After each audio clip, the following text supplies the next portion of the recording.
곤충학자 가운데요, 벼룩의 여왕이라고 하는 별명을 가지신 분이 계세요. 루이즈 로스차일드라고 하는 박사님이신데, 그 별명에 따라 정말 이 벼룩의 그 연구에 있어서 진심 있던 분이었습니다. 여러분, 그 벼룩이라고 하는 그 친구, 그 높이뛰기 선수입니다. 그래서 자기 몸이 한 0.3cm, 0.4cm 정도가 되는데 얼마까지 뛸 수 있냐면요, 30cm, 40cm. 그러니까 자기 몸에 100배를 뜁니다. 생각해보면 우리 인간의 키에 100배를 뛴다고 생각하면 정말 엄청나지 않습니까? 근데 실험을 하나 했어요. 아마 여러분께서 아실 것 같긴 한데요. 그래서 유리컵, 한 15cm 정도 되는 그 유리컵에다가 벼룩을 집어넣고 거기다가 이제 이 덮개를 이제 씌우는 거죠. 그러니까 이제 이 벼룩이 여기저기 이렇게 나갈 수가 없으니까 위로 이제 뛰는 겁니다. 근데 팍 하고 뛰는데 탁 하고 부딪혀요. 여기 소리가 나나 봐요. 그게 탁 하고 소리가 난답니다. 몇 번 탁, 탁, 계속 탁, 탁 하다가 그 다음에 그 소리를 멈춘다고 해요. 뭐냐면 해봐야 어떻게 해요? 안 된다는 거죠. 네. 그래서 포기를 한다고 합니다. 그래서 자기 높이가 이렇게 높지 않은데도 불구하고 그냥 포기해버리고 만다는 거죠. 자기의 능력을 사용하지 않는답니다. 여러분 아시다시피 어린 코끼리를 갖다가 어릴 때에 그 밧줄을 묶어가지고 이렇게 두면은 커도요, 엄청난 힘을 가지고 있는데도 거기에 매여가지고 거기 주위를 뱅뱅 돈다고 하는 것을 우리가 너무 잘 알고 있습니다. 여러분, 동물뿐만이 아니고요, 이 펜실베니아 대학 말틴 세리그만이라고 하는 박사가 이렇게 이야기합니다. 인간도 역시 그 환경에 부딪히게 되게 되면은 무기력을 느껴서 더 이상을 시도하지 않는다는 것이죠. 거기에서 조금 더 발전돼서 어떤 이 사회적인 용어를 쓰냐면은 유리천장이라고 하는 것이 있습니다. 유리천장. 간혹 뉴스를 들어볼 때 어떤 여성이 소수민족이 것을 깼다, 유리지붕, 유리천장을 깨버렸다라고 하는 이야기가 나오는데, 뭐냐면은 이 사회적으로 관습이나 문화나 이런 차별적인 그 구조 가운데서 여성이나 이 소수민족자가 또한 그 사회에서 진출하는 것이 너무나 힘든 하나의 그 장벽, 그거를 이제 유리천장이라고 그렇게 이야기를 합니다. 그래서 한마디로 보면 이 오바마 대통령이 흑인인데, 이 흑인이 대통령이 된 것은 한마디로 유리천장을 깨뜨린 사건 중에 하나가 될 수가 있다는 것이죠. 그런데 이 동물들도 그렇고 사람들도 그렇고요, 자기의 그 현실 속에서 그냥 적응되고 또 트라이 했다가 실패를 하게 되게 되면 무기력을 느끼면서 더 이상 시도를 하지 않는, 그냥 환경과 그 조건에 길들여져 버리는 것이 바로 동물, 또한 이 곤충뿐만이 아니라 사람이라고 이야기를 합니다. 그래서 이 동물이나 사람, 이것이 환경이 얼마나 중요한가 하는 것을 알게 되는데요, 왜냐하면 그 처한 현실에 대해서 막 시도를 해보다가 안 되게 되면 고통이 옵니다. 거기에 그냥 순응해서 살게 되게 되면 사실 좀 편하게 살 수 있지 않을까요? 초대교회 당시에도 마찬가지였습니다. 왜냐하면 로마에 박해가 있었죠. 예수를 주라고 신하는 이들, 그 믿는 그리스도인들, 그러나 그들이 로마 황제가 신이다라고 하는 것을 거부할 때에 그들은요, 위험에 빠지게 되고 심지어는 목숨을 잃을 수 있는 상황으로 또한 가게 됩니다. 자, 그런데 그냥 마음속으로만 그냥 우리 주님이, 예수님이 나의 주님이시다, 내 삶의 왕이시다 라고 그냥 믿고 그냥 자기만 중얼거리면 되지, 그냥 밖에서는 그냥 이 로마 황제가 우리의 신입니다 하고 외치게 되게 되면, 아니 삶이 사실 편하지 않습니까? 그때 당시에는 종교뿐만 아니라 이 모든 이 로마 황제에 대한 그 숭배가 경제, 정치, 사회 모든 것이 다 관련되어 있기 때문에 정말 편히 살 수가 없어요. 그걸 받아들이지 않으면 목숨이 위험해지고 순교의 자리에 이르게 됩니다. 그래서 그 현실에 순응을 하면 좀 더 편할 수가 있는데, 여러분 아시다시피 우리 초대교회 믿음의 선진들 같은 경우에는요, 그거를 거부합니다. 지금 서해 있는 그 상황과 그 환경을 넘어가려고 하는 것이었죠. 왜냐하면 그들이 당하고 있는 현실이 진정한 실체가 아니라는 사실입니다. 그들이 눈으로 보고 당하고 경험하는 보이는 이 세계가 다가 아니라는 거예요. 이게 진정한 실체가 아니라 진정한 나라, 진정한 세계 그 실체는 바로 하나님의 나라다. 보이지는 않지만 부활하신 예수 그리스도께서 우리가 지금 함께 하신다. 고난 가운데에 우리와 함께 임하신다. 그들은요, 믿음의 눈으로 하나님의 세계를, 그 부활의 승리를, 부활하신 예수 그리스도를 보았기에 그들이 당했던 모든 어려운 박해의 환경을 뛰어넘으려고 했고, 또한 그 뛰어넘는 가운데 자신을 주님 앞에 드렸던 사람이었죠. 그들은 또한 예수님께서 말씀하신 그 세상을 승리했다고 하는 것을 믿었습니다. 예수님께서 이 세상을 이겼다고 하는 그 음성을 기억했습니다. 요한복음 16장 33절 말씀에 이것을 너희에게 이르는 것은 너희로 내 안에서 평안을 누리게 하려 함이라.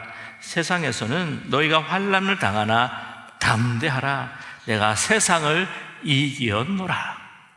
저와 여러분이 어떤 환경에 처해 있는지 모르겠지만 힘들고 고통스럽고 참 어려운 지경에 있다 할지라도 지금 이 시간에 우리가 예배드리는 이 순간에 부활하신 주님께서 내가 세상을 이기었노라, 담대하라, 이 주님의 음성을 들을 수 있는 우리 모두가 되기를 간절히 원합니다.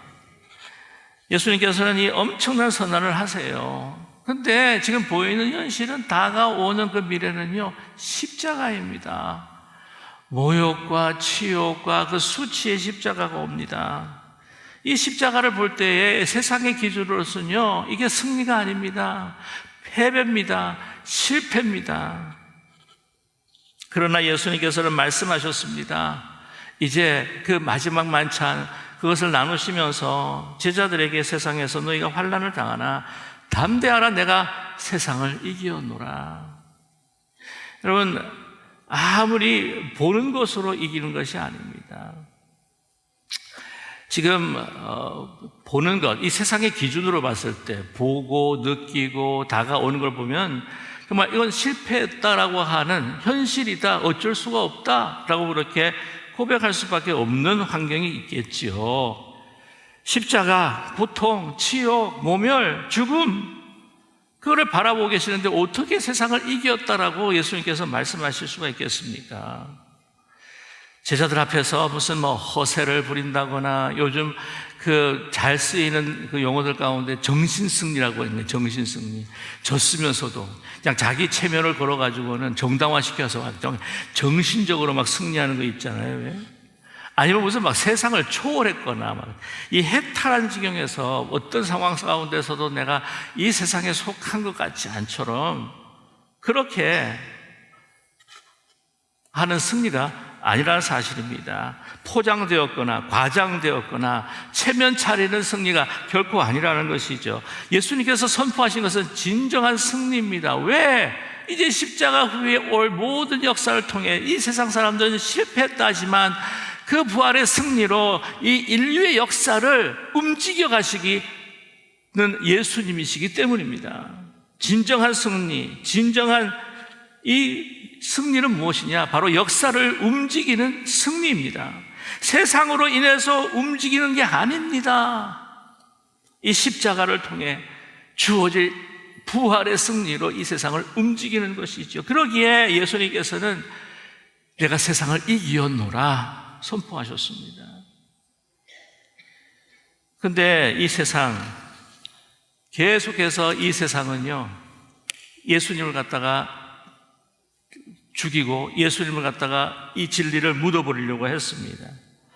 이러한 예수님을 받아들이지 않았습니다. 왜냐? 요한복음 1장 10절에 보게 되면 그가 세상에 계셨으며 세상은 그로 말미암아 지은 바 되었으되 세상이 그를 알지 못했다. 세상은 거부합니다. 세상은 예수님과 싸우려고 했습니다. 왜? 어둠은 빛을 싫어했기 때문이죠. 그리고 그들은 알지 못했습니다. 주님은 인간과 하나님과 화목케 하기 위해 하시면서 이 땅에 오셨습니다. 우리를 구원해 주시기 위해 이 땅에 오셨습니다. 진정한 평화를 주시기 위해 이 땅에 오셨습니다. 우리에게 용서와 화해, 사랑과 섬김을 통해 진정한 생명과 영생을 주시기로 오셨습니다. 그런데 돌아오는 건, 이 세상이 주는 것은요, 음모와 비난과 오해뿐입니다. 빛으로 오셨기 때문에 어둠이 싫어했다는 것이죠. 죄악된 세상이기 때문에. 여러분, 그러나 예수님께서는 은혜와 진리, 공의와 사랑으로 참된 생명으로 승리하셨습니다. 진리가 거짓을 이기고 사랑이 미움을 이기고 생명이 죽음을 이기는 바로 그 승리입니다. 그런데 이 세상은요, 이 승리에 대한 개념이 다릅니다. 기준이 틀릴 때가 너무나 많아요. 여러분, 인생에 있어서 육체적인 승리가 뭘까요? 아주 건강한 것이겠죠. 또한 장수하는 것이겠죠. 그런데 이것도 하나님께서 복을 주시기 때문에 건강하고 장수를 합니다. 그러나 여러분, 이 장수하고 또한 건강한 것, 오늘도 제일남성교회에서 90 넘으신 분들 정말 우리 여러분, 남성분만 해도 여러분 계시더라고요. 그래서 장수 축하를 했는데 너무 귀한 자리였습니다. 그런데 더 놀라운 것은요, 그분들이 구순이라고 하는 장수의 그 수를 사신 가운데서도 그분의 그 삶이 신앙적으로도 하나님 앞에 아름다웠다는 거예요. 육체적인 승리, 장수하고 건강해봐야 여러분, 그거 가지고 불의를 일으킨다든지 죄를 범한다든지 악한 일을 행한다고 하면 그건 결코 승리가 아닙니다. 여러분, 정치적으로 승리가 뭘까요? 이 세상에는 주도권을 가지고 헤게모니를 가지고 다른 사람보다 위에 있고, 하지만 이러한 헤게모니와 주도권과 권력을 가진다 할지라도 여러분, 인격이 파탄되어 있는 사람들은 이것이 승리일까요? 여러분, 도덕적으로 볼 때 양심의 가치가 없는 삶, 정말 하늘을 부르러 부끄러움이 없는 삶, 이것이 정말 승리가 아닐까요? 신앙적인 승리, 예수 그리스도의 그 은혜 가운데 예수님께 그 감사하며 또한 그 생명을 가지고 예수 그리스도를 닮아가며 하나님을 사랑하고 이웃을 사랑하는 그 아름다운 삶, 그 삶은요, 가난하다 할지라도, 그가 권력이 없다 할지라도, 그들이 외모가 부족한다고 할지라도, 세상의 기준에 있어서 실패했다 할지라도 그는요, 승리한 사람입니다. 우리는 깊이 생각해야 합니다.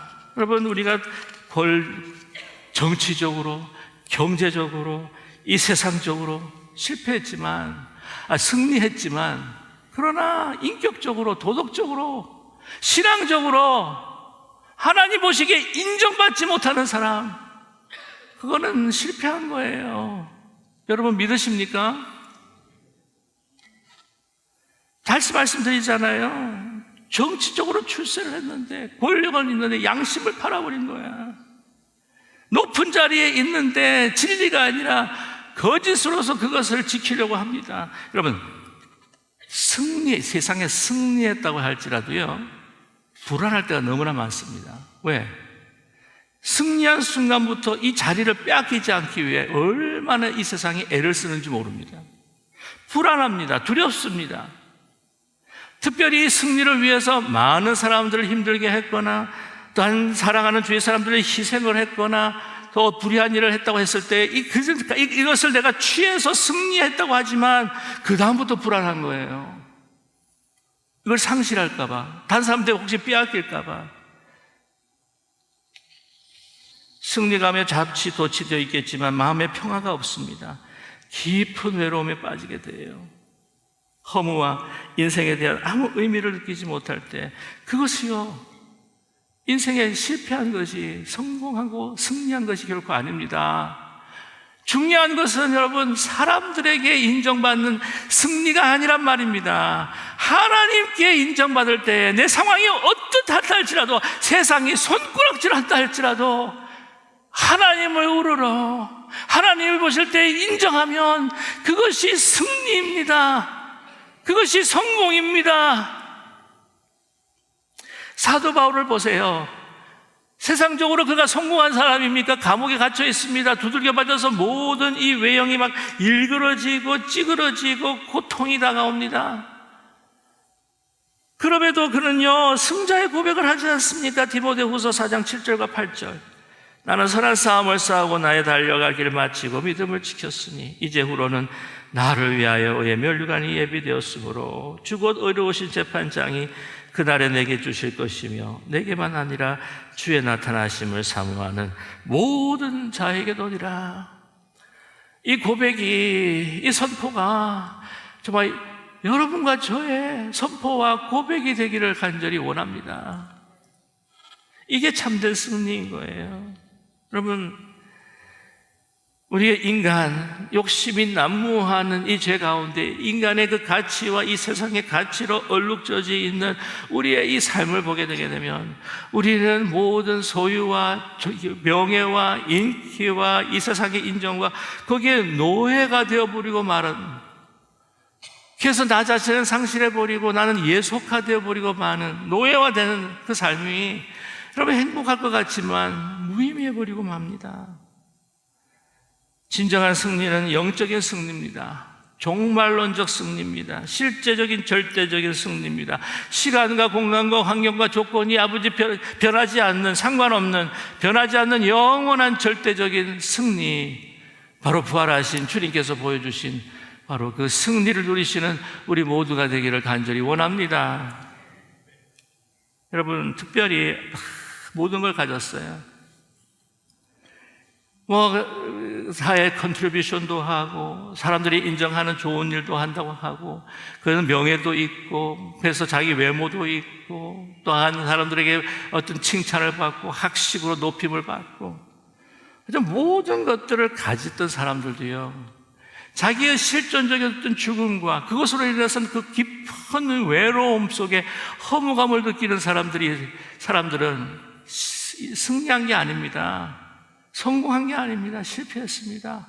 그 아주 좋은 예가 누구냐? 우리 미국에서 자랑스럽게 여겼던 어니스트 헤밍웨이라고 하는 사람이 있어요. 그죠? 그 사람은 작가요, 또한 소설가요, 종군 기자요, 투사까지 했습니다. 안 해본 게 없어요, 거의. 그런 다양한 그 장르와 또한 내용으로 이 소설을 갖다가 그런 저술을 하는데요, 자기가 경험했던 그 많은 것들이 토대가 되어서 이런 훌륭한 작품들을 냅니다. 여러분께서 너무나 잘 아시는 노인과 바다, 누구를 위하여 종은 울리나, 그리고 킬리만자로의 눈. 여러분 혹시 그 영화들 보셨습니까? 누구를 위하여 종은 울리나, 그것도 영화로 나온 적도 있어요. 그래서 또 이 킬리만자로의 눈도 영화로 나온 적이 있는데, 혹시 여러분 흑백으로 보신 기억이 있을까요? 제가 어릴 때 흑백으로 봤는데, 그때 남자 주인공이 게리 쿠퍼에다가 수전 헤이워드가 여자 주인공이었어요. 야, 별거를 다 그렇게 기억하고 있냐. 근데 어릴 때는 아마 기억이 드는가 봅니다. 그는 이 노인과 바다로 인하여서 여러분 잘 아시는 노벨 문학상을 받기도 했습니다. 그는 인기와 명예와 사실 이 여성들도 다 모든 것을 누렸던 그런 사람이었죠. 그러나 여러분 아시다시피 그는 그 스스로 61에 자기의 목숨을 스스로 끊어버리고 맙니다. 이 어니스트 헤밍웨이가요, 사실은 허무주의 소설 중에서 허무주의를 대표하는 사람 중에 아주 중요한 사람입니다. 그 가운데에 이 킬리만자로의 눈, 여러분 아마 소설로 읽으신 분이 있고 영화로 보신 분이 있을 텐데, 킬리만자로의 눈이라고 그렇게 이야기하니까 어떤 분은 그냥 이거 잘 모르고 조용필 씨의 킬리만자로의 그 표범을 아시는 분들이 계시긴 하는데, 여러분 이 킬리만자로의 서두 오프닝이 이렇습니다. 한번 잘 들어보세요. 킬리만자로는 만년설로 덮인 산이며 해발 19,710피트로 아프리카에서 가장 높다고 알려져 있다. 서쪽에 있는 정상은 마사이어로 은가이라고 불리는데 신의 집이라는 뜻이다. 정상 근처에서 얼어서 말라붙은 표범 시체가 하나 있다. 표범이 그 높은 곳에서 무엇을 찾고 있었는지 아무도 밝힐 수 없었다. 표범, 그 강인 안에 대표적인 동물 표범이 그 높은 곳에서 무엇을 찾고 있었는지 아무도 밝힐 수가 없었다. 그 표범 자신도 그 높은 곳에서 무엇을 찾고 있는지 어쩌면 그도 몰랐을 수도 있었을 겁니다. 그런데 이 표범의 모습, 얼어 죽은 그 높은 산에 무엇을 찾을지를 알지 못하는 이 얼어 죽은 표범의 모습이 과연 누구의 모습인가? 바로 자신, 어니스트 허밍웨이의 초상화와 같은 바로 이미지였다는 거예요. 여러분, 킬로만자로의 눈이라고 하는 그 내용을 보게 되면 간단하게 설명하면 이렇습니다. 이 헨리 스트리트라고 하는 이 남자, 이 주인공이 있는데 그를 굉장히 사랑하는 헬렌이라고 하는 미망인이에요. 돈이 굉장히 많아가지고 이제 그 헨리 스트리트가 항상 가보고 싶었던, 가봤다가 다시 영국으로 오고 다시 미국으로 와서 다시 가기를 원했었던 그 킬리만자로에 여행을 갑니다.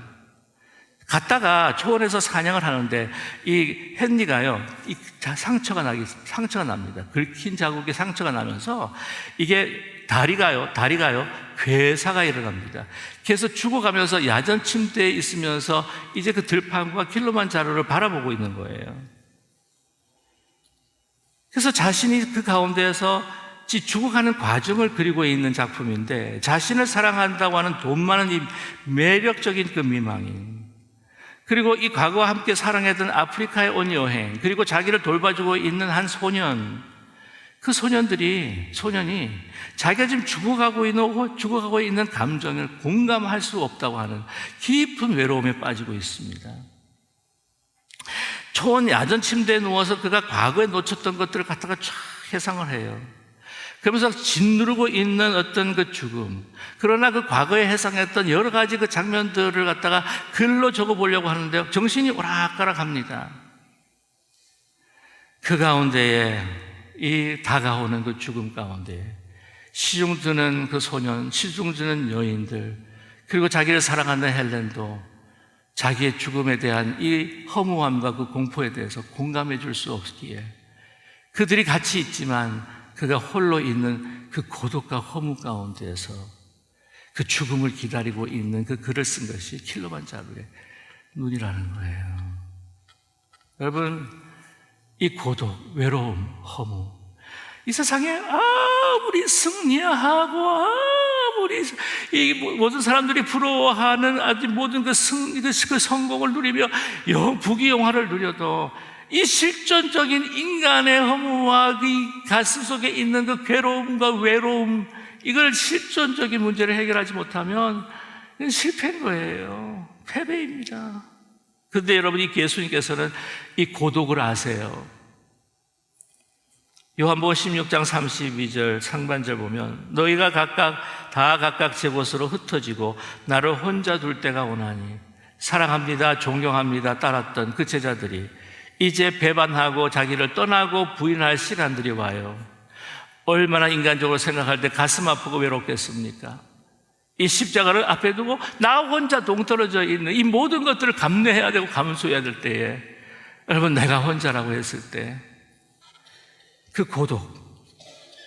그러나 오늘 요한복음 16장 32절 이어서 하반절에는 예수님께서 이렇게 말씀하세요. 그러나 내가 혼자 있는 것이 아니라 아버지께서 나와 함께 계시느니라. 계속 예수님께서는 이 세상을 이기셨다고 말씀하는 겁니다. 이 불안과 그 절망 속에 얼마나 깊은 고요한 평화가 예수님 마음속에 깃드는지 모릅니다. 그리고 이 평화를 이 제자들과 나누고 싶었어요. 33절 말씀 보면 이것을 너에게 이루는 것은 너희로 내 안에서 평안을 누리게 하려 함이라. 저와 여러분, 우리가 힘들고 고통당하고 우리가 역실의 연약함이 있어서 우리가 통증을 느끼고 아플 때 사실 사랑한다고 하는 우리 가족들도 그거 참 공감해 주기가 힘듭니다.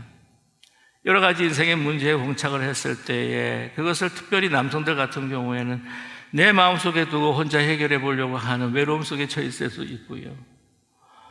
여러 가지로 참 많은 것들을 우리 자녀들에게 제공을 했지만 그러나 그만큼 기대한 만큼 하지 못한 우리 자녀들, 우리가 기대할 수도 없겠지만 그러나 너무나도 이 자녀가 있으면서도 불구하고 외롭고 또한 고독해지는 우리의 삶, 이거는 여러분 어떤 상황 가운데서 이건 어쩔 수 없는 인간의 존재론적인 고독과 외로움일 수밖에 없습니다.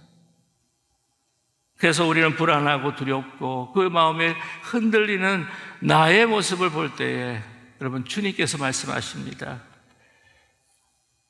내가 아버지께서 나와 함께 하심이라. 예수 그리스도께서 우리와 함께 하여 주시는 줄로 믿습니다. 그리고 요한복음 16장 28절에 예수님께서 말씀합니다. 내가 아버지께서 나와 세상에 왔고 다시 세상을 떠나 아버지께로 가노라. 예수님께서는 누구와 함께 하신 것을 알고 있었고 아버지와 함께 한 것을 알고 계셨고 이제는 아버지께로 왔고 아버지께로 갈 것을 예수님께서는 아셨습니다. 그러기에 예수님께서는 담대히 이 부활 승리를 바라보면서 내가 세상을 이겼노라 선포하신 거죠. 여러분이 잘 아시는 리빙스턴 선교사님을 알고 계실 겁니다. 식인종이 우글거리는 무서운 아프리카에서 16년을 사역하셨어요. 그것을 신실하게 사역 마치고 돌아오셨습니다. 한 분이 물었습니다. 그렇게 무시무시한 곳에, 식인종이 우글거리는 그곳에 어떻게 16년 동안을 그렇게 사역을 신실하게 감당할 수 있으셨습니까? 물었을 때에 그분에게 두 가지의 성경 구절을 주었다고 합니다. 첫 번째는 요한복음 14장 18절, 내가 너희를 그와 같이 버려두지 아니하고 너희에게로 오리라. 마태복음 28장 20절 하반절, 볼지어다 내가 세상 끝날까지 너희와 항상 함께 있으리라 하시니라. 여러분, 우리는 이 세상의 기준과 이 세상에 주는 그 승리 속에서 살아가는 존재가 결코 아닙니다. 우리는 믿음으로 살아가는 존재입니다. 믿음으로 하나님의 세계를 보며 믿음으로 세상이 볼 수 없는 부활하신 예수 그리스도를 우리는 주님을 보며 만나고 주님 안에서 승리를 선포하는 사람들이 바로 그리스도인들입니다. 오늘 이 말씀을 요한 1서 5장 4절과 5절의 말씀을 여러분께 봉독해 드리면서 마치고자 합니다. 요한 1서 5장 4절과 5절, 무릇 하나님께로부터 난 자마다 세상을 이기느니라. 세상을 이기는 승리는 이것이니 우리의 믿음이니라. 예수께서 하나님의 아들이심을 믿는 자가 아니면 세상을 이기는 자가 누구냐? 믿음으로 승리하는 저와 여러분 되시기를 주님의 이름으로 축원합니다.